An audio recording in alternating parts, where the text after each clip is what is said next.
everything she's saying. Firstly, for someone to claim that they have a doctorate in counseling psychology and are of service to people, you 100% need to prove that you are who you say you are. When you go to the doctor's office, a therapist's office, a lawyer's office, those degrees and licenses are on the wall because it is required to be displayed.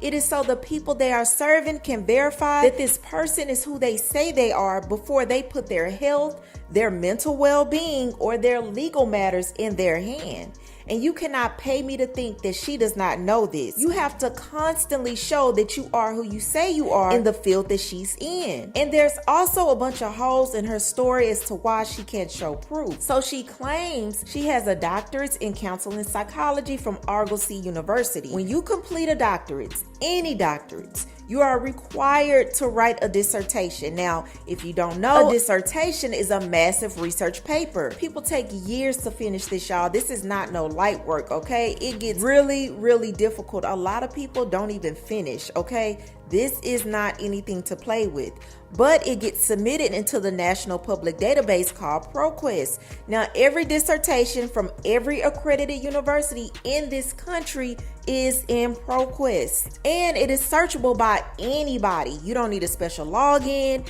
You don't need to pay anything. You can just go on there, type in the person's name, and it's supposed to come up. So when people went looking for Cheyenne Bryant's dissertation, they found nothing. Now, mind you, she didn't just claim one doctorate's degree, y'all. On Club Shay Shay, she claimed she had 3. So that means there should be 3 dissertations sitting in that public database. And people can't even find one. And anyone who actually graduated from that university can still request their transcripts. The records don't just disappear like that, y'all. What if one interview could unravel an entire career overnight? Because that's exactly what people think is happening to Cheyenne Bryant right now. For years, she built an image around being successful, educated, spiritually grounded, and most importantly, being Dr. Cheyenne Bryant. But now the internet is asking one brutal question. What if the title that built her empire was never real in the first place? And the deeper people dig, the messier this story gets. It all started with credibility. Cheyenne wasn't just another relationship influencer posting motivational clips online. She positioned herself as an actual psychology expert. She appeared alongside celebrities, gave relationship advice to massive audiences, and spoke with authority in interviews that reached millions of people. Names like Nick Cannon, Shannon Sharpe, and Cam Newton were attached to her brand, which only made her seem more legitimate. To viewers, the doctor title mattered a lot. People trusted her because they believed she had the education and professional background to back up what she was saying. And online, perception becomes reality very quickly. Once audiences see someone as an expert, that trust can turn into a massive business. Book deals, speaking engagements, podcast appearances, coaching programs, everything grows faster when people think you're highly qualified. And for a long time, nobody really questioned it.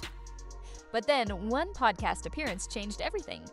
During a conversation on the Joe Budden podcast, Cheyenne made comments about no longer practicing under a therapy license.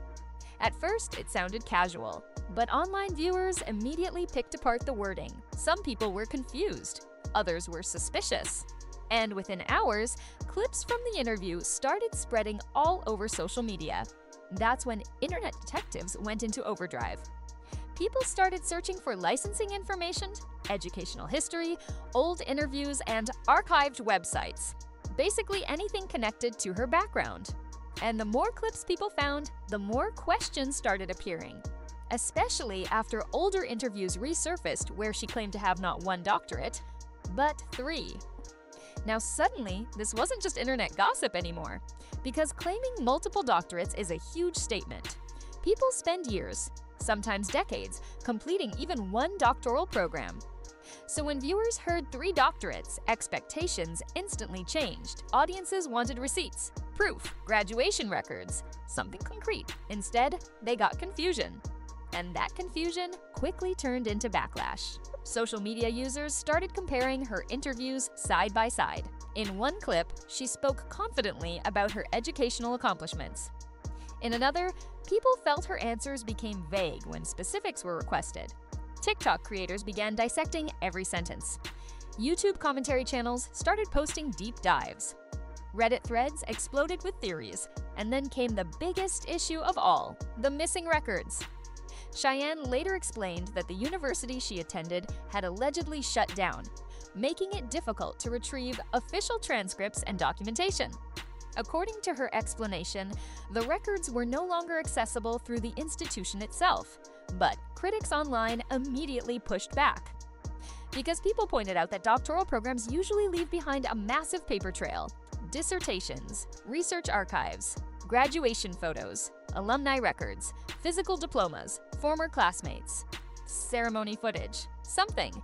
And the internet noticed that nobody could seem to find any of it. That's when the controversy really started spiraling. One major talking point involved dissertation databases. Online users claimed they searched public academic databases, expecting to find published doctoral work connected to her name, and reportedly came up empty. Suddenly, thousands of people online were asking the same uncomfortable question. If someone earned multiple doctorates, where's the evidence? And honestly, that question became impossible to ignore. Because this wasn't just some random influencer making motivational videos anymore. This was someone giving mental health and relationship advice while presenting herself as an expert authority figure. That changes the conversation completely. People began arguing that audiences deserve transparency when credentials are being used to build trust and make money. Others defended her, saying her impact matters more than paperwork. But regardless of which side people took, the internet had already locked onto the controversy, and then the situation reportedly escalated even further. Things reached another level when discussions involving Hay House started circulating online. The publisher had recently released her book with the doctor title attached directly to the branding. That suddenly became a huge problem once credential questions exploded publicly. Reports began spreading that complaints were being submitted regarding alleged false credential concerns tied to the book's marketing. And when a major publishing company's name enters the controversy, people start paying even closer attention, because companies protect themselves first. The internet immediately interpreted this as damage control. And from there, public perception shifted hard. At this point, people weren't just debating whether Cheyenne was qualified.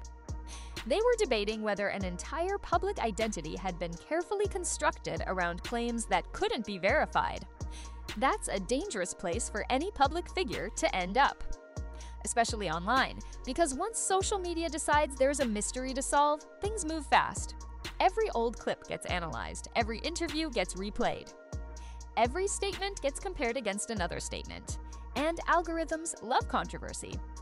Reaction creators started calling the situation one of the biggest self-help scandals online. TikTok users made compilations of contradictory moments. Comment sections turned brutal. Even people who had never heard of her before suddenly knew her name because the controversy itself became viral entertainment. And honestly, that might be the scariest part of this whole situation. The internet rarely lets stories like this die quietly. Once doubt enters the public mind, rebuilding trust becomes almost impossible, especially when your entire platform depends on credibility. If audiences stop believing you, everything connected to the brand starts collapsing with it. Sponsors get nervous, publishers get nervous, business partners get nervous. Fans start distancing themselves, and critics get louder. But despite all of that, there are still supporters defending her online. Some people believe she's being unfairly targeted. Others think internet culture has become obsessed with tearing successful people down. And to be fair, social media absolutely can turn speculation into a full-blown public trial before facts are fully confirmed. That's why this story remains so divisive. Because technically, the internet still doesn't have a definitive ending. There's no dramatic courtroom finale, no massive confession, no single moment that closed the case once and for all. Instead, people are left with missing answers, conflicting explanations, and a growing controversy that keeps feeding itself every time another clip goes viral. And the longer the questions remain unanswered, the more suspicious everything starts looking to viewers. Especially because critics keep coming back to one simple point: if the credentials are real, why not just prove it? That single question continues to follow this story everywhere online. Now, the long-term consequences could become serious. If audiences lose trust completely, rebuilding a reputation like this could take years. Her professional relationships could suffer. Future opportunities could disappear. And if any claims were ever proven misleading, the backlash could become even worse. But at the same time, public opinion online isn't always accurate. Internet investigations can snowball quickly, and sometimes rumors become facts before the full truth comes out. Which means this story is still sitting in a very strange place. Half controversy, half mystery, and fully viral. What started as one podcast clip has now turned into one of the internet's most talked about debates about credibility, influence, and trust. And honestly, people still can't decide whether Cheyenne Bryant is being unfairly attacked, or whether audiences are witnessing the collapse of a carefully crafted image in real time. But one thing is definitely clear: this story is nowhere near over. So now I want to hear from you. But maybe the biggest reason this story exploded is because it touches a nerve people already have about trust online. These days, audiences don't just follow personalities, they investigate them. And once doubts start spreading, the internet rarely lets them go quietly. Some people believe Cheyenne Bryant absolutely should provide clearer proof of her credentials if she wants to continue positioning herself as an authority figure online. Others think the backlash has spiraled way beyond reasonable criticism and turned into full-blown internet obsession. And honestly, that divide is exactly why this controversy keeps growing. Because in today's world, perception can become reality faster than facts ever do. One viral clip, one accusation, one unanswered question, and suddenly millions of people feel like detectives trying to piece the story together themselves. So now the real question is, will this situation eventually fade away like most internet scandals? Or is this only the beginning of an even bigger fallout? We'll have to wait and see. But what do you think? Do you think Cheyenne Bryant owes people proof of her credentials? Or do you think the internet has taken this way too far? Drop your thoughts in the comments below. And if you want more deep dives into viral controversies, internet scandals, celebrity stories, and stories the mainstream media won't fully explain, make sure you subscribe and turn on notifications. Because the next viral controversy might already be unfolding right now. And trust me, you're going to want to hear that story too.